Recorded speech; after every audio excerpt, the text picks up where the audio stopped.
नमस्कार दोस्तों, आज से हम एमपी पुलिस एग्जाम 2026 के लिए एमपी जीके, जीके और साइंस के प्रीवियस ईयर क्वेश्चन की एक सीरीज शुरू कर रहे हैं, जिसमें हम व्यापम के द्वारा या ईएसबी के द्वारा 2025 और 26 में जितने भी एमपी जीके, जीके और साइंस में क्वेश्चन पूछे गए उन सारे क्वेश्चन को डेली कवर करने वाले। डेली आपकी ये क्लास रहने वाली है जब तक आपका एमपी पुलिस एग्जाम 2026 नहीं हो जाता है। तो आज की क्लास को शुरू करते हैं। आज की क्लास में जितने भी इंपॉर्टेंट क्वेश्चन है वो सारे क्वेश्चन को आपको ध्यान से देखना है। तो सबसे पहला क्वेश्चन आपके सामने आता है कि गुरु शिखर चोटी निम्नलिखित में से किस पर्वत श्रृंखला की सबसे ऊंची चोटी है। इंपॉर्टेंट क्वेश्चन है और कई बार ये क्वेश्चन पूछा गया है। तो दोस्तों याद रखना है, एक पर्वत श्रृंखला है जिसका नाम है अरावली पर्वत।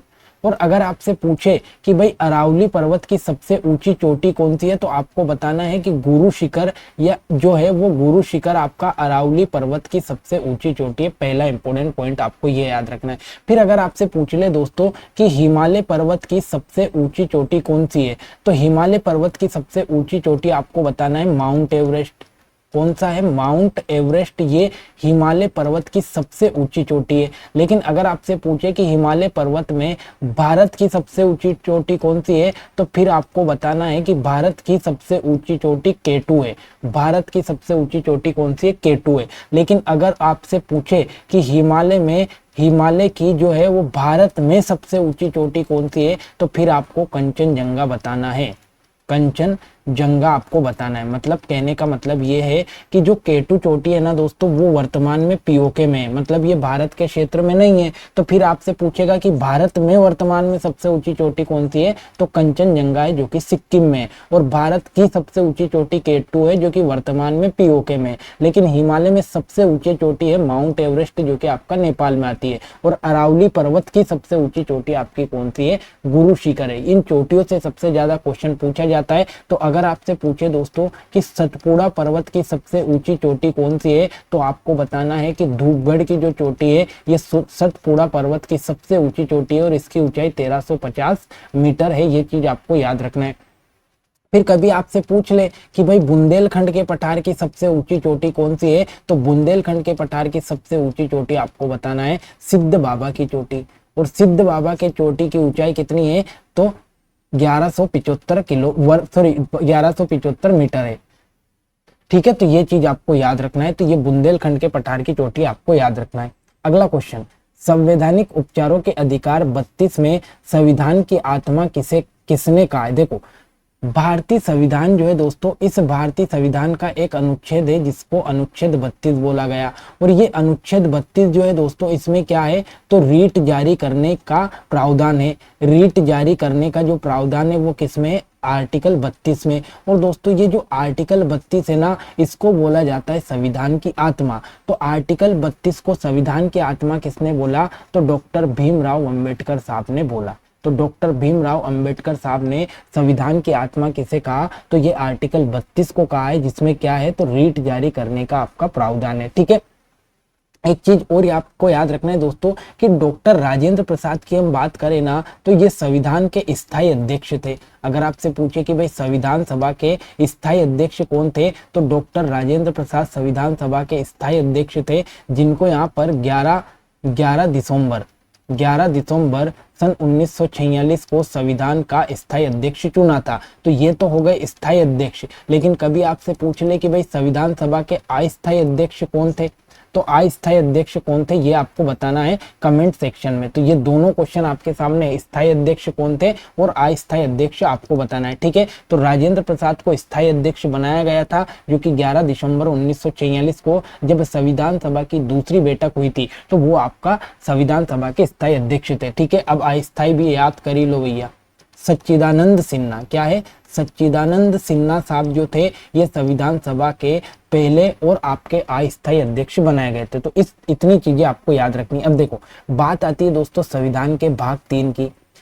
पहली चीज तो ये याद रखो कि संविधान में टोटल कितने भाग है, तो 22 भाग है। इतने 22 भाग में जो भाग नंबर 3 है दोस्तों, ये भाग नंबर 3 में किससे संबंधित है, तो ये मौलिक अधिकारों से संबंधित है। और इसमें आर्टिकल कितने हैं, तो 12 से लेकर 35 तक आपका संविधान के भाग 3 में आर्टिकल है। तो पहली चीज तो आपको ये याद रखना है कि भाग 3 का संबंध मौलिक अधिकार से। आर्टिकल कहाँ से कहाँ तक है, तो 12 से लेकर 35 तक इसमें आर्टिकल है। फिर बात करते हैं दोस्तों कि जब आपके संविधान का निर्माण हुआ था ना, तो उस समय जो टोटल मौलिक अधिकार थे वो कितने थे, तो टोटल मौलिक अधिकार आपके 7 थे। लेकिन बाद में दोस्तों 44वां संविधान संशोधन 1978 हुआ और 44वां संविधान संशोधन 1978 के तहत आपका क्या हुआ, तो मौलिक अधिकार जो है उस मौलिक अधिकार को जो आपका 7वां मौलिक अधिकार है संपत्ति का अधिकार, उसको हटाकर अनुच्छेद 300A में रख दिया। तो ये चीज आपको याद रखना है कि जब आपका संविधान बना था उस समय आपके 7 मौलिक अधिकार थे, लेकिन वर्तमान में कितने मौलिक अधिकार है, तो वर्तमान में आपके 6 मौलिक अधिकार है। 7वां कौन था, संपत्ति का अधिकार, जिसको कब हटाया गया, तो 44वें संविधान संशोधन 1978 के द्वारा हटाया गया। ठीक है, एक चीज यहाँ पर मिस्टेक हुई है, अपनी सिद्ध बाबा की चोटी 1172 मीटर है। ठीक है, तो सिद्ध बाबा की चोटी आपको 1172 मीटर आपको याद रखना है। ठीक है, हम बात कर रहे हैं मौलिक अधिकार की। तो मैंने आपको कहा कि वर्तमान में 6 मौलिक अधिकार है। इसमें पहला है आपका समानता का अधिकार, जो कि आर्टिकल 14 से लेकर 18 तक है, इंपोर्टेंट है, पूछे जाते हैं। स्वतंत्रता का अधिकार दूसरा है, जो कि आर्टिकल 19 से लेकर 22 तक है। तीसरा है शोषण के विरुद्ध अधिकार, जो कि 23 और 24 में है। चौथा है धार्मिक स्वतंत्रता का अधिकार, जो कि 25 से 28 तक है। पांचवा है संस्कृति और शिक्षा का अधिकार, जो कि 29 से 30 तक है। और छठा है संवैधानिक उपचारों का अधिकार, जो कि आपका 32 में है। तो ये इतने आपको मौलिक अधिकार याद रखने हैं। 6 मौलिक अधिकार है, उनमें कौन कौन से अनुच्छेद आते हैं, यहाँ से क्वेश्चन आपके बनते हैं। ठीक है, तो ये चीज आपको याद रखनी है। अगला है कि पानीपत के द्वितीय युद्ध में बैरम खान ने पराजित किया था। किसको पराजित किया था, तो हेमू को पराजित किया था। तो पानीपत के युद्ध आपकी एग्जाम के लिए इंपोर्टेंट है। तो पानीपत के तीनों युद्ध अपने याद करना है। पहला पानीपत का जो युद्ध हुआ था दोस्तों, ये 1526 में होता है। किस किस के बीच में होता है, तो बाबर और इब्राहिम लोदी के बीच में होता है। दोस्तों ये जो इब्राहिम लोदी है ना, ये लोदी वंश का शासक था। जब भारत में दिल्ली सल्तनत चल रही थी तो उस समय इब्राहिम लोदी का शासन था, और इब्राहिम लोदी का युद्ध होता है दोस्तों बाबर से। और इब्राहिम लोदी जब बाबर को हरा देता है तो यहाँ से ही इब्राहिम लोदी को जब बाबर हरा देता है तो यहीं से किसकी स्थापना होती है, तो मुगल साम्राज्य की स्थापना होती है। मतलब अपने को ये पता चला है कि जब पानीपत का पहला युद्ध 1526 में होता है तो इसमें बाबर क्या करता है, इब्राहिम लोदी को हरा देता है, और इब्राहिम लोदी को हराकर बाबर भारत में मुगल साम्राज्य की नींव रखता है। तो ये पहला युद्ध बहुत इंपॉर्टेंट है, 1526। दूसरा युद्ध होता है आपका दोस्तों 1556 में, जो कि अकबर की सेना और आपका जो हेमू है या हेमचंद्र विक्रमादित्य है, इनके बीच में होता है। और अकबर की सेना का नेतृत्व कौन कर रहा था, तो बैरम खान कर रहा था। कौन कर रहा था, बैरम खान। तो बैरम खान या अकबर की सेना और हेमू के बीच में आपका पानीपत का दूसरा युद्ध होता है, जो 1556 में होता है। और तीसरा युद्ध दोस्तों आपका 1761 में होता है, जो अहमद शाह अब्दाली और मराठा के बीच में होता है। तो तीसरा युद्ध भी इंपॉर्टेंट है, अहमद शाह अब्दाली और मराठों के बीच में तीसरा पानीपत का युद्ध होता है 1761 में। तो ये 3 पानीपत के युद्ध आपके एग्जाम की दृष्टि से इंपॉर्टेंट है, किस किस के बीच में होते हैं। अगला, खादर और बांगर शब्द निम्नलिखित में से किस मिट्टी से जुड़े हुए हैं। दोस्तों एक मिट्टी है जिसका नाम है जलोढ़ मिट्टी, पहली चीज। अब दोस्तों ये जो जलोढ़ मिट्टी है ना, इसके बारे में इंपॉर्टेंट चीज आपको ये याद रखना है कि ये मिट्टी ऐसी मिट्टी है जो नदियों के द्वारा इसका निर्माण होता है। मतलब नदियां जो कंकर पत्थर बहाकर लाती है ना, उससे जलोढ़ मिट्टी का निर्माण होता है। दूसरी इंपॉर्टेंट चीज आपको ये याद रखना है दोस्तों कि कभी भी पूछ ले कि भाई सबसे ज्यादा उपजाऊ मिट्टी कौन सी है, तो जलोढ़ मिट्टी सबसे ज्यादा उपजाऊ होती है। अब दोस्तों ये जो जलोढ़ मिट्टी है ना, इसको 2 भागों में बांटा गया। एक तो आपका खादर आता है और एक आपका होता है बांगर। तो जो जलोढ़ मिट्टी पुरानी हो जाती है दोस्तों, जो जलोढ़ मिट्टी पुरानी हो जाती है उसे नाम दिया अपन ने बांगर। और जो मिट्टी नई होती है, मतलब जो जलोढ़ मिट्टी नई होती है, उसको अपन ने नाम दिया खादर। मतलब पुरानी जलोढ़ मिट्टी बांगर कहलाती है और नई जलोढ़ मिट्टी खादर कहलाती है। तो बांगर और खादर शब्द किस मिट्टी से जुड़े हुए, जलोढ़ मिट्टी से, जो कि सबसे ज्यादा उपजाऊ मिट्टी है। ऑप्शन नंबर 20 का राइट आंसर है। अगला, मध्य प्रदेश में निम्नलिखित में से किस स्थान पर एक मुखी दत्ता मंदिर है। मध्य प्रदेश में किस स्थान पर एक मुखी दत्ता मंदिर है। दोस्तों एक चीज आपको याद रखना है कि मध्य प्रदेश का जो महेश्वर है, ये महेश्वर में एक मुखी दत्ता मंदिर है, पहली चीज। फिर अगर आपसे कभी भी पूछ ले कि महेश्वर किस जिले में आता है, तो आपको बताना है महेश्वर खरगोन जिले में आता है, पहली इंपॉर्टेंट चीज। दोस्तों जो महेश्वर है ना, महेश्वर में अगर आपसे पूछे कि महेश्वर के घाट का निर्माण किसने करवाया, तो लोक माता देवी अहिल्याबाई जो थी यहाँ की रानी थी।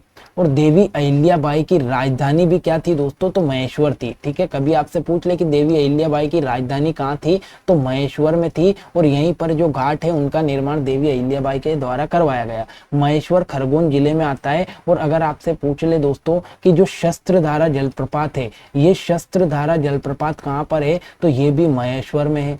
ये भी कहाँ पर है, तो ये महेश्वर में है, ये महेश्वर में। और अगर आपसे पूछ ले किस नदी पर है, तो ये नर्मदा नदी पर है। मतलब आपको एक चीज क्लियर हो गई कि कभी भी क्वेश्चन पूछ लेगा कि महेश्वर किस नदी के किनारे है, तो ये नर्मदा नदी के किनारे है। और यहीं पर शस्त्रधारा जलप्रपात आपका बना हुआ है। और देवी अहिल्याबाई की राजधानी भी महेश्वर रही है, और ये खरगोन जिले के अंतर्गत आता है। तो इतनी चीजें आपको महेश्वर से याद रखना है।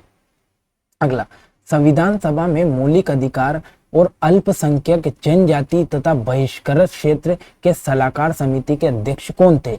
कितनी समिति आई? एक तो मौलिक अधिकार समिति, अल्पसंख्यक समिति, जनजाति और आपका बहिष्कृत क्षेत्र के जो अध्यक्ष थे वो किसको बनाया गया था? तो दोस्तों याद रखना है, जो सरदार वल्लभ भाई पटेल थे, सरदार वल्लभ भाई पटेल जिनको भारत का लौह पुरुष कहा जाता है, तो इनको मौलिक अधिकार समिति, अल्पसंख्यक समिति, जनजाति समिति और बहिष्कृत क्षेत्र की जो समिति थी, इनके अध्यक्ष यहाँ पर बनाया गया था। दोस्तों जो सरदार वल्लभ भाई पटेल है ना, इन्हीं के द्वारा जो भारत की रियासतें हैं, ये रियासतों का एकीकरण किया गया था, एकीकरण किया गया था। तो अगर आपसे कभी भी पूछे कि रियासतों का एकीकरण किसने किया, तो सरदार वल्लभ भाई पटेल ने किया। अगर आपसे दोस्तों पूछ ले कि संघ संविधान समिति के अध्यक्ष कौन थे, संघ संविधान समिति जो थी, इस संघ संविधान समिति के अध्यक्ष कौन थे, तो जवाहरलाल नेहरू साहब थे। कौन थे? जवाहरलाल नेहरू साहब थे। और जवाहरलाल नेहरू साहब ने ही दोस्तों क्या किया था, तो उद्देश्य प्रस्ताव कौन लेकर आए थे, तो जो उद्देश्य प्रस्ताव है वो जवाहरलाल नेहरू लेकर आए थे 13 दिसंबर सन 1946 को। तो उद्देश्य प्रस्ताव कब आया था, तो 13 दिसंबर 1946 को। इसी उद्देश्य प्रस्ताव से आपके संविधान की जो प्रस्तावना है उसका निर्माण होता है। तो 13 दिसंबर 1946 को उद्देश्य प्रस्ताव आपके कौन लेकर आए थे, पंडित जवाहरलाल नेहरू के द्वारा। और सरदार वल्लभ भाई पटेल आपके मौलिक अधिकार, अल्पसंख्यक और जनजाति समिति के अध्यक्ष बनाए गए थे। ठीक है, अगर आपसे पूछे दोस्तों कि प्रारूप समिति के अध्यक्ष कौन थे, तो प्रारूप समिति के अध्यक्ष आपके कौन थे, तो भीमराव अंबेडकर जी थे। प्रारूप समिति के अध्यक्ष कौन थे, तो भीमराव अंबेडकर आपके प्रारूप समिति के अध्यक्ष थे। ठीक है, अगला, उस्ताद अलाउद्दीन खान साहब मध्य प्रदेश के किस शहर से थे? देखो दोस्तों, पहली चीज तो अगर आपसे पूछे कि उस्ताद अलाउद्दीन खान का संबंध किससे है, तो ये आपके मेहर से संबंधित है। पहली चीज आपको ये याद रखनी है। फिर कभी भी अगर क्वेश्चन पूछ ले कि उस्ताद अलाउद्दीन खान संगीत समारोह कहाँ पर होता है, इन्हीं के नाम पर संगीत समारोह भी होता है। तो ये संगीत समारोह कहाँ होता है, तो ये चीज भी आपको याद रखना है। ये भी कहाँ पर होता है, तो ये भी मेहर में होता है। फिर अगर आपसे पूछ ले कि भाई मध्य प्रदेश का 55वां जिला कौन सा बना, तो मध्य प्रदेश का 55वां जिला मेहर बनाया गया दोस्तों, जो कि किससे अलग हुआ, तो ये मेहर आपका सतना जिले से अलग होता है, सतना जिले से होता है। दोस्तों इसी मेहर में आपको एक चीज याद रखना है कि अगर आपसे पूछ ले कि शारदा माता का मंदिर कहाँ पर है, तो शारदा माता का मंदिर भी कहाँ पर है, तो ये भी मेहर में है। तो इतनी चीजें आपको याद रखना है। उस्ताद अलाउद्दीन खान जो है ये बहुत ही इंपॉर्टेंट है, इनका संबंध है मेहर से। और उस्ताद अलाउद्दीन खान संगीत समारोह भी आपका कहाँ पर होता है, तो मेहर में ही होता है। ठीक है, अगला, खजुराहो नृत्य महोत्सव पहली बार किस वर्ष आयोजित किया गया था? दोस्तों खजुराहो नृत्य महोत्सव मध्य प्रदेश के लिए बहुत ही इंपॉर्टेंट है। क्यों? क्योंकि ये जो खजुराहो नृत्य महोत्सव है ना, ये अंतर्राष्ट्रीय लेवल का नृत्य महोत्सव है। क्यों? क्योंकि यहाँ पर जो भारत के शास्त्रीय नृत्य उनका आयोजन किया जाता है। तो ये अंतर्राष्ट्रीय लेवल का नृत्य महोत्सव है जो कि खजुराहो में आता है। और खजुराहो आपका छतरपुर जिले के अंतर्गत आता है। तो छतरपुर के खजुराहो में नृत्य महोत्सव आयोजित किया जाता है। और सबसे पहले इसको आयोजित किया गया था 1975 में। तो खजुराहो नृत्य महोत्सव बहुत ही इंपॉर्टेंट है, छतरपुर में होता है, अंतर्राष्ट्रीय लेवल का है। ये चीज आपको याद रखना है। देखो कुछ नृत्य महोत्सव या कुछ समारोह है। अगर आपसे पूछ ले तानसेन संगीत समारोह कहाँ पर होता है, तो ये होता है दोस्तों ग्वालियर में। और देश का सबसे पुराना और प्रतिष्ठित शास्त्रीय नृत्य संगीत समारोह है। एक होता है दोस्तों खजुराहो नृत्य समारोह, जो कि खजुराहो छतरपुर में होता है और यहाँ पर शास्त्रीय नृत्यों का अंतर्राष्ट्रीय स्तर पर मंच पर किया जाता है। एक होता है कालिदास समारोह, जो कि दोस्तों उज्जैन में होता है। एक उस्ताद अलाउद्दीन खान संगीत समारोह, जो कि अभी अपन ने डिस्कस किया, महर सतना में होता है। मालवा उत्सव पूछे तो इंदौर, उज्जैन और धार के मांडू में होता है। ध्रुपद समारोह पूछे तो भोपाल में होता है।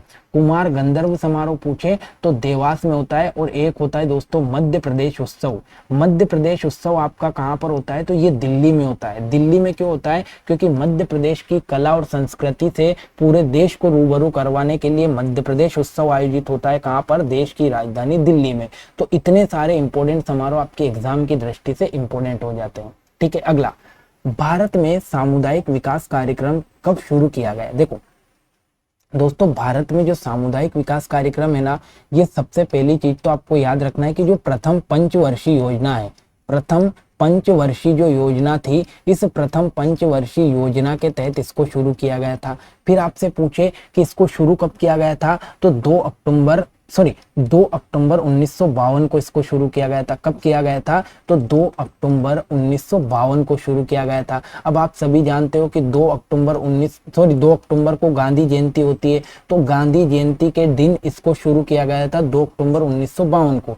सामुदायिक विकास कार्यक्रम का मतलब ये है कि ग्रामीण का विकास होना या गाँव का विकास होना। और आप सभी जानते हो कि गांधी जी का सपना था कि गाँव या पंचायत लेवल पर विकास भरपूर हो। तो प्रथम पंचवर्षीय योजना के टाइम पर सामुदायिक विकास कार्यक्रम की शुरुआत हुई 2 अक्टूबर 1952 को। गांधी जयंती के दिन इसकी शुरुआत होती है। ठीक है, ये चीज आपको याद रखना। अगला, संविधान के अनुच्छेद 275 के तहत केंद्र सरकार द्वारा राज्यों को दिए जाने वाले वैधानिक अनुदान की मुख्य रूप से किस निकाय द्वारा सिफारिश की जाती है। देखो, अनुच्छेद 275 में आपको जो केंद्र सरकार है, इनके द्वारा राज्यों को दिए जाने वाले वैधानिक जो अनुदान है, वो मुख्य रूप से किस निकाय द्वारा सिफारिश किए जाते हैं, तो वो किए जाते हैं दोस्तों आपका वित्त आयोग द्वारा। ठीक है, तो केंद्र सरकार राज्यों को जो भी वैधानिक अनुदान देती है, वो वित्त आयोग की सिफारिश के द्वारा दिए जाते हैं। ये आर्टिकल 275 में बताया गया है। ठीक है, ये चीज आपको याद रखना है। अगला, अगर आपसे पूछे दोस्तों नीति आयोग का गठन कब किया गया, तो ये आपको याद रखना है 15 जनवरी 2015 को आपका क्या किया गया, नीति आयोग का गठन किया गया, जिसके अध्यक्ष कौन होते, तो प्रधानमंत्री। जो भी भारत का प्रधानमंत्री होता है वो नीति आयोग का अध्यक्ष बन जाता है। मतलब वर्तमान में कौन है, तो मोदी जी इसके अध्यक्ष है। अगला, अंतर्राष्ट्रीय मुद्रा कोष या IMF यानी इंटरनेशनल मॉनेटरी फंड का औपचारिक गठन कब किया गया। दोस्तों, ये जो अंतर्राष्ट्रीय मुद्रा कोष है ना, इसके बारे में दो चीजें आपको याद रखनी है। एक तो इसका गठन होता है 27 दिसंबर 1975 को। तो 27 दिसंबर 1975 को IMF का गठन होता है। अगर आपसे पूछ ले कि भाई इसका मुख्यालय कहाँ पर है, तो इसका मुख्यालय वॉशिंगटन DC, जो कि कहाँ पर आता है, तो जो कि आपका अमेरिका में आता है। तो अमेरिका के वॉशिंगटन DC में आपका IMF का मुख्यालय है। और इसका जो गठन है ये 27 दिसंबर 1945 को हुआ था। अगला, 2025 में प्रधानमंत्री मोदी ने त्रिपुरा में प्रसाद योजना के तहत पुनर्विकसित किया ऐतिहासिक मंदिर का उद्घाटन किया। मतलब 2025 में जो प्रधानमंत्री नरेंद्र मोदी है, उन्होंने त्रिपुरा में प्रसाद योजना के तहत एक ऐतिहासिक मंदिर का उद्घाटन किया। वो कौन सा मंदिर है, तो वो याद रखना है त्रिपुरा का सुंदरी मंदिर है। कौन सा है, त्रिपुरा का सुंदरी मंदिर है। अब 2025 का ये करंट अफेयर का क्वेश्चन है और आपसे क्वेश्चन पूछेगा 2026 का। पर आप क्वेश्चन देखकर ये अंदाजा लगाओ कि कौन आपको जितनी भी योजना है, जैसे यहाँ पर प्रसाद योजना है, तो आपको केंद्र सरकार की सारी योजना एक बार पढ़ के जाना है, क्योंकि योजना से क्वेश्चन पिछली बार बहुत ज्यादा बने। तो अपने को ऐसे क्वेश्चन अगर यहाँ पर आते हैं तो अपने को ये चीज देखना है, क्वेश्चन को हम जल्दी टिक करेंगे क्योंकि ये पुराने करंट अफेयर के क्वेश्चन है। पर अपने को ये अनुमान लगाना है कि यार ये क्वेश्चन किससे संबंधित है, तो ये कोई योजना या उद्घाटन से संबंधित है। तो फिर मोदी ने वर्तमान 2026 में जितने भी उद्घाटन किए या योजना चलाई, वो आपको याद करके जाना है। ठीक है, ये चीज आपको याद रखना है। एक आपको मंदिर आता है दोस्तों, कामाख्या माता का मंदिर, तो ये आपको याद रखना है कहाँ पर है, असम में कामाख्या माता का मंदिर। अगला, डिगबोई तेल रिफाइनरी, जिसे 11 दिसंबर 1901 को चालू किया गया था, भारत की सबसे पुरानी कार्यरत रिफाइनरी है और ये कहाँ पर है, बहुत ही इंपॉर्टेंट है दोस्तों, जिसका नाम है डिगबोई तेल रिफाइनरी। और ये डिगबोई तेल रिफाइनरी को कब शुरू किया गया था, सन 1901 में इसको शुरू किया गया था और ये भारत की सबसे पुरानी तेल रिफाइनरी है। तो ये कहाँ पर है, असम में है। ठीक है, तो अगर आपसे पूछे कि डिगबोई तेल रिफाइनरी कहाँ है, तो सबसे पहले तेल रिफाइनरी आपका असम में शुरू किया गया था, जिसका नाम है डिगबोई। ये असम दोस्तों बहुत ही इंपॉर्टेंट है। असम, असम, असम से आपके 2-3 क्वेश्चन एग्जाम में बहुत ही ज्यादा रिपीट होते हैं। पहला आपसे पूछेगा दोस्तों कि काजीरंगा, काजीरंगा नेशनल पार्क कहाँ पर है, तो काजीरंगा राष्ट्रीय उद्यान या नेशनल पार्क असम में है और ये एक सींग वाले गेंडे के लिए प्रसिद्ध है। यहाँ पर एक सींग वाला जो गेंडा है ये पाया जाता है काजीरंगा नेशनल पार्क में, जो कि आपका असम में है। एक और असम से क्वेश्चन पूछा जाता है दोस्तों, मैंने अभी आपको बताया कि कामाख्या माता का मंदिर कहाँ पर है, तो कामाख्या माता का मंदिर असम में है।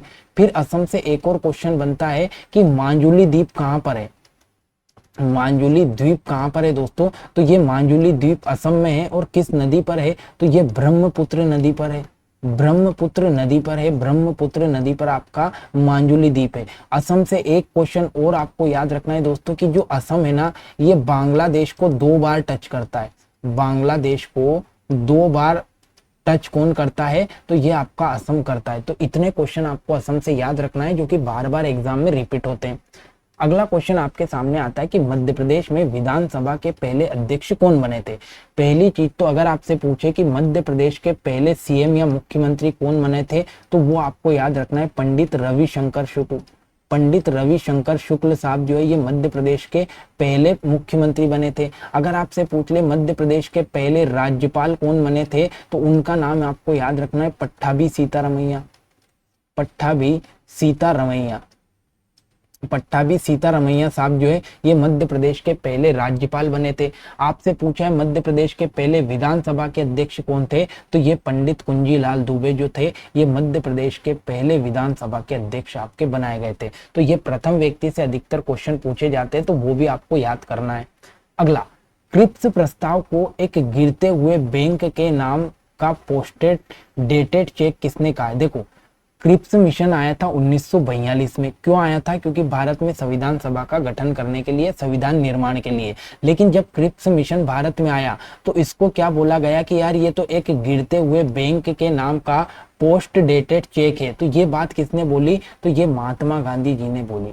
किसने बोली, तो महात्मा गांधी जी ने यह बात बोली कि यार ये तो एक बैंक का गिरता हुआ पोस्ट डेटेड चेक है। तो क्रिप्स मिशन को ये बोला है महात्मा गांधी ने, जो कि 1942 में आया था। ये चीज आपको याद रखना है।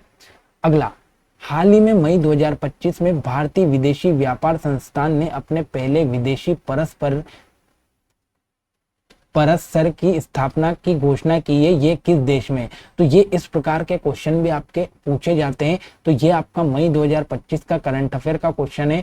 संयुक्त अरब अमीरात में यहाँ पर इसकी घोषणा की है। तो इंपोर्टेंट अपने लिए नहीं हो जाता है, बस अपने को ये देखना है कि क्वेश्चन करंट अफेयर में कैसे पूछे जाते हैं। अगला, 1 नवंबर 2024 तक भारत का सबसे तेज सुपर कंप्यूटर निम्नलिखित में से कौन सा था। अब देखो, 1 नवंबर 2024 की बात हो रही है, मतलब 2025 में एमपी पुलिस का जब एग्जाम हुआ होगा तो 2024 का क्वेश्चन करंट अफेयर से पूछा है। ठीक है, तो याद रखना इसका नाम है एरावत। क्या नाम है, एरावत। तो 1 नवंबर 2024 तक भारत का सबसे तेज सुपर कंप्यूटर कौन सा था, तो ये था आपका एरावत। ऑप्शन नंबर डी इसका राइट आंसर है। करंट अफेयर के क्वेश्चन को हम जल्दी से टिक करेंगे। अगला, मुख्यमंत्री और अन्य मंत्रियों की नियुक्ति कौन करता है, ये बड़ा इंपॉर्टेंट है। देखो, आपका जो राज्य होता है ना दोस्तों, उस राज्य में एक सबसे इंपॉर्टेंट व्यक्ति होता है जिसका नाम है राज्यपाल। कौन होता है, राज्यपाल। तो दोस्तों ये जो राज्यपाल है ना, ये राज्यपाल क्या होता है, तो एक तो जो भी मध्य प्रदेश में मुख्यमंत्री बनेगा वो मुख्यमंत्री की नियुक्ति भी कौन करेगा, राज्यपाल। और जितने भी मध्य प्रदेश में मंत्री बनेंगे उन मंत्रियों की नियुक्ति भी कौन करेगा, राज्यपाल करता है। मतलब मुख्यमंत्री और अन्य मंत्रियों की नियुक्ति किसके द्वारा की जाती है, राज्यपाल के द्वारा की जाती है। ये चीज आपको याद रखना है। अब दोस्तों हम बात करें देश की, तो देश में एक व्यक्ति होता है जिनका नाम है राष्ट्रपति। क्या नाम है, राष्ट्रपति। तो राष्ट्रपति जो होता है ये देश का पहला और सर्वोच्च नागरिक होता है। तो राष्ट्रपति क्या करता है दोस्तों कि जो भी भारत के प्रधानमंत्री बनेंगे, एक तो भारत के जो भी प्रधानमंत्री बनेंगे और प्रधानमंत्री के पद में जो भी मंत्री बनेंगे, तो प्रधानमंत्री और भारत के जितने भी मंत्री है उनकी नियुक्ति राष्ट्रपति के द्वारा की जाती है। फिर अगर आपसे पूछे कि यूपीएससी के जो अध्यक्ष है इनकी नियुक्ति कौन करता है, तो राष्ट्रपति करता है। अगर आपसे पूछे कि जो भारत का निर्वाचन आयुक्त है वो निर्वाचन आयुक्त की नियुक्ति भी कौन करता है, तो इसकी नियुक्ति भी भारत का राष्ट्रपति करता है। फिर अगर आपसे कभी भी पूछ ले दोस्तों कि भारत के मुख्य न्यायाधीश की नियुक्ति कौन करता है, तो भारत के मुख्य न्यायाधीश की नियुक्ति भी कौन करता है, तो राष्ट्रपति करता है। और दोस्तों राष्ट्रपति बनने के लिए उम्र कितनी होनी चाहिए, तो 35 वर्ष की उम्र पूर्ण कर लेनी चाहिए जब व्यक्ति राष्ट्रपति बनता है। तो ये इतने क्वेश्चन आपके एग्जाम में इंपॉर्टेंट बनते हैं और राष्ट्रपति बड़ा इंपॉर्टेंट है आपके एग्जाम की दृष्टि से। अगला, राई मुख्य रूप से निम्नलिखित में से किस राज्य में होता है। अब राई डांस आपको पूछा है, तो राई क्या है दोस्तों, एक प्रकार का नृत्य है। पहली चीज, अगर आपसे पूछे कि राई कहाँ पर होता है, तो ये मध्य प्रदेश में होता है। और मध्य प्रदेश में किस क्षेत्र में होता है, तो ये बुंदेलखंड में होता है, बुंदेलखंड में होता है। फिर आपसे पूछ ले कि जो राई है ये मध्य प्रदेश का राज्य की नृत्य है दोस्तों, मध्य प्रदेश का राज्य की नृत्य कौन सा है, राई है, जो कि बुंदेलखंड में होता है। और इसको कौन करती है दोस्तों, तो इसको महिलाएं करती है। और जो महिलाएं ये राई डांस करती है उनको बेडनी बोला जाता है। क्या बोला जाता है, बेडनी बोला जाता है। तो इतने क्वेश्चन आपको याद रखना है। ये कहाँ होता है राई डांस, मध्य प्रदेश में। ऑप्शन नंबर 20 का राइट आंसर है। अगला, मोहनजोदड़ो के नृत्य करती हुई लड़की की मूर्ति बनी हुई है। देखो दोस्तों जो मोहनजोदड़ो है ना, ये मोहनजोदड़ो आपका हड़प्पा सभ्यता का एक स्थल है। और अगर आपसे पूछे ना कि हड़प्पा सभ्यता का सबसे बड़ा स्थल कौन सा है, मोहनजोदड़ो। मोहनजोदड़ो की खोज कब हुई, तो 1922 में हुई। किसने की है आपकी दोस्तों, तो ये राखलदास बनर्जी ने की। राखलदास बनर्जी जो साहब थे, राखलदास बनर्जी ने मोहनजोदड़ो की खोज कब की, 1922 में की है। और इसी मोहनजोदड़ो से एक डांस करती हुई लड़की की मूर्ति प्राप्त हुई है। और ये डांस करती हुई लड़की किसकी बनी हुई है दोस्तों, तो ये कांसे की बनी हुई है। तो कांसे की बनी हुई है मोहनजोदड़ो से नृत्य करने वाली मूर्ति। और दोस्तों ये जो कांसा है ना, ये कांसा आपका हड़प्पा सभ्यता में सबसे ज्यादा पाया जाता है, इसीलिए आपका इसे कांस्य युगीन सभ्यता भी नाम दिया था। तो हड़प्पा सभ्यता को कांस्य युगीन सभ्यता भी बोला जाता था। तो इतने क्वेश्चन मोहनजोदड़ो से आपको याद रखना है। अगला, स्पाइरोगाइरा की जो कोशिका भित्ति है इसमें क्या होता है। देखो स्पाइरोगाइरा की जो कोशिका भित्ति है ना दोस्तों, वो किसकी बनी होती है, तो ये सेल्यूलोज की बनी होती है। पहला इंपॉर्टेंट पॉइंट आपको ये याद रखना है। मतलब अगर आपसे स्पाइरोगाइरा पूछे या आपसे पूछे कि पादप की कोशिका भित्ति किसकी बनी होती है, तो ये सेल्यूलोज की बनी होती है। लेकिन अगर आपसे पूछ ले कि भाई कवक की कोशिका भित्ति किसकी बनी होती है, तो ये काइटिन की बनी होती है, काइटिन की। और अगर आपसे पूछ ले कि भाई जीवाणु की कोशिका भित्ति किसकी बनी होती है, तो जीवाणु की बनी होती है आपका पेप्टिडोग्लाइकन की, पेप्टिडोग्लाइकन की, पेप्टिडोग्लाइकन की। तो ये जीवाणु की कोशिका भित्ति पेप्टिडोग्लाइकन की बनी होती है। पहली इंपॉर्टेंट चीज आपको ये याद रखना है दोस्तों कि जो जंतु होते हैं ना, इन जंतुओं में कोशिका भित्ति नहीं पाई जाती है। ये सिर्फ आपका पादप में, कवक में और जीवाणु में पाई जाती है। सबसे इंपॉर्टेंट आपका अंतर आपको याद रखना है। अगला, अनुवांशिक पदार्थ का वहन कौन करता है। मतलब अनुवांशिक पदार्थों को एक स्थान से दूसरे स्थान पर ले जाने का काम कौन करता है, तो ये काम करता है डीएनए। और दोस्तों ये जो डीएनए के खंड होते हैं ना, ये डीएनए के खंड को ही क्या कहा जाता है, जीन कहा जाता है। तो अगर आपसे कभी भी क्वेश्चन पूछ ले कि जीन किसे कहते हैं, तो डीएनए के खंड को जीन कहते हैं। और ये डीएनए क्या करता है, तो अनुवांशिक पदार्थों का आवागमन करता है। ठीक है। अगला, प्रकाश संश्लेषण किस कोशिकांग में होता है। मतलब प्रकाश का संश्लेषण आपका कहाँ पर होता है दोस्तों, तो ये कोशिका के क्लोरोप्लास्ट में होता है, क्लोरोप्लास्ट में। तो कोशिका में जो क्लोरोप्लास्ट या जो हरित लवक होता है, उस हरित लवक में क्या होता है, तो प्रकाश संश्लेषण की क्रिया होती है। ये चीज आपको याद रखना है हरित लवक में। दोस्तों एक नाम आपके सामने आता है माइटोकॉन्ड्रिया। तो अगर आपसे कभी भी पूछ ले कि कोशिका का पावर हाउस किसे कहते हैं, तो पावर हाउस ऑफ सेल किसे कहा जाता है, तो पावर हाउस ऑफ सेल आपका माइटोकॉन्ड्रिया को कहा जाता है। और अगर आपसे पूछे कि माइटोकॉन्ड्रिया को नाम किसने दिया, तो बेंडा नामक व्यक्ति जो था, सी बेंडा ने आपका इसको क्या नाम दिया था, माइटोकॉन्ड्रिया नाम दिया था। एक आता है दोस्तों गोल्जी काई। तो गोल्जी काई के बारे में याद रखना है कि अगर कोशिका का ट्रैफिक पुलिस पूछे कि भाई कोशिका का ट्रैफिक पुलिस किसे कहते हैं, तो कोशिका का ट्रैफिक पुलिस आपका किसे कहा जाता है, गोल्जी काई को कहा जाता है। ये चीज आपको याद रखना है, ठीक है। अगला क्वेश्चन, मानव पाचन में कार्बोहाइड्रेट का पाचन कहाँ से शुरू होता है, इंपॉर्टेंट क्वेश्चन है। देखो मानव शरीर जो होता है ना दोस्तों, इसमें जो मुंह होता है, इस मुख में ही आपका जो कार्बोहाइड्रेट है, इस कार्बोहाइड्रेट का पाचन शुरू हो जाता है। क्यों? क्योंकि दोस्तों आपका जो मुंह होता है, उस मुंह में आपकी लार ग्रंथियां पाई जाती है। क्या पाई जाती है? लार ग्रंथियां पाई जाती है। और ये लार ग्रंथियां क्या करती है दोस्तों, तो टाइलिन नामक एंजाइम निकालती है। टाइलिन या फिर इसी को कहा जाता है इमाइलेज। इमाइलेज, तो टाइलिन या इमाइलेज नामक जो एंजाइम आपका लार निकालती है, लार ग्रंथियां निकालती है, ये क्या करता है, तो ये मुंह में ही कार्बोहाइड्रेट का पाचन शुरू कर देता है। और अगर कार्बोहाइड्रेट का पाचन मुंह में ही शुरू हो जाता है, तो इसीलिए जो अगर आपके शरीर को तुरंत ऊर्जा देता है ना, ये कौन देता है, तो कार्बोहाइड्रेट देता है। तो ये चीज आपको याद रखना है। अगर बात करें दोस्तों कि सर्वाधिक पाचन कहाँ पर होता है, तो सर्वाधिक पाचन आपका छोटी आंत में होता है। सर्वाधिक पाचन या पूर्ण पाचन कहाँ होता है, छोटी आंत में होता है। अगर आपसे पूछे बड़ी आंत क्या करती है दोस्तों, तो बड़ी आंत अवशोषण का काम करती है, अवशोषण का काम करती है। और एक आती है दोस्तों आपकी ग्रास नली, ग्रास नली। और ये ग्रास नली में एक गति होती है जिसका नाम है क्रमानुकुंचन। क्रमानुकुंचन गति कहाँ होती है, तो ये ग्रास नली में होती है। तो इतने पॉइंट आपको याद रखने हैं। अगला, उस सहजीवी संबंध को क्या कहते हैं जिसमें एक जीव को लाभ होता है और दूसरा अप्रभावित होता है। मतलब एक साथ जीवन में रहकर साथ साथ मिलकर भोजन बनाना क्या कहलाता है, आपका सहजीवी या सहभोजिता कहलाता है। तो ये पॉइंट आपको याद रखना है। साइंस का क्वेश्चन है, ऑप्शन नंबर सी इसका राइट आंसर है। अगला, टेस्टोस्टेरोन जो कि पुरुष में सेक्स हार्मोन्स है का संश्लेषण कहाँ पर होता है। मतलब टेस्टोस्टेरोन का संश्लेषण कहाँ पर होता है, ये आपसे पूछा है। तो ये कहाँ पर होता है, तो ये वृषण में होता है। कहाँ पर होता है, तो टेस्टोस्टेरोन का संश्लेषण वृषण या टेस्टिकल में होता है। ये चीज आपको याद रखना है।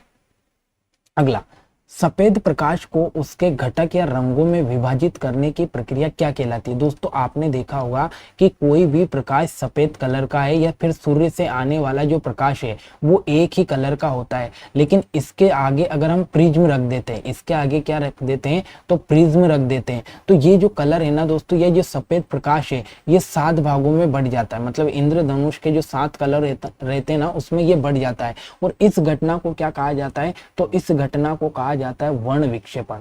तो वर्ण विक्षेपण की क्रिया क्या होती है, तो जो सफेद प्रकाश या सूर्य से आने वाले प्रकाश को 7 भागों में या रंगों में विभाजित कर दे, इसी को वर्ण विक्षेपण की क्रिया कहते हैं। ये चीज आपको इंपोर्टेंट याद रखना है। और परावर्तन की क्रिया क्या होती है दोस्तों, कि अगर कोई भी प्रकाश आ रहा है और वो किसी भी चमकदार सतह से टकराकर वापस लौट जा रहा है, तो इस घटना को कहा जाता है प्रकाश का परावर्तन। तो प्रकाश का किसी सतह से टकराकर वापस लौटना ही क्या कहलाता है, प्रकाश का परावर्तन कहलाता है। अगला, निम्नलिखित में से पदार्थ की किस अवस्था में ध्वनि सबसे तेज होती है। दोस्तों ध्वनि की हम बात करें ना, तो ध्वनि सबसे तेज किस में रहेगी, ठोस में रहेगी। किस में रहेगी, तो ठोस में जो ध्वनि की चाल है वो सबसे तेज रहेगी और गैस में सबसे कम रहेगी। गैस में क्या रहेगी, तो सबसे कम रहेगी। तो ठोस में आपका ध्वनि की चाल सबसे तेज रहेगी और गैस में सबसे कम रहेगी। और अगर बात करें निर्वात की, जहां पर कुछ भी नहीं है, तो वहां पर आपका ध्वनि नहीं रहेगी या ध्वनि की चाल बिल्कुल नहीं होगी। तो ध्वनि की चाल अगर आपसे पूछे कि सबसे ज्यादा किसमें होती है, ठोस में, या फिर ठोस की जगह कभी आपको इस्पात भी मिल जाता है, तो इस्पात में ध्वनि की चाल सबसे तेज होती है। तो दोनों इंपोर्टेंट है, या तो ठोस मिलेगा ऑप्शन में या फिर इस्पात मिलेगा। अगला, यदि किसी पदार्थ का पीएच मान 8 है तो उसे क्या माना जाता है। दोस्तों एक होती है पीएच स्केल। क्या होती है, पीएच स्केल, जिसमें नंबर रहते हैं 1 से लेकर 14 तक और बीच में एक नंबर होता है 7। मतलब 1 से लेकर 7 तक जितने भी नंबर है, इनका जो माध्यम है वो कैसा है, अम्लीय है। मतलब अगर किसी भी पदार्थ में पीएच स्केल पर 1 से लेकर 7 तक नंबर आ रहे हैं तो वो अम्लीय है, और 7 से लेकर 14 तक नंबर आ रहे हैं तो वो कैसा है, तो वो क्षारीय है। कैसा है, वो क्षारीय है। मतलब 7 से 14 तक क्षारीय और 1 से 7 तक आपका अम्लीय। और जो 7 है ना बीच में, ये क्या होता है, तो ये उदासीन होता है।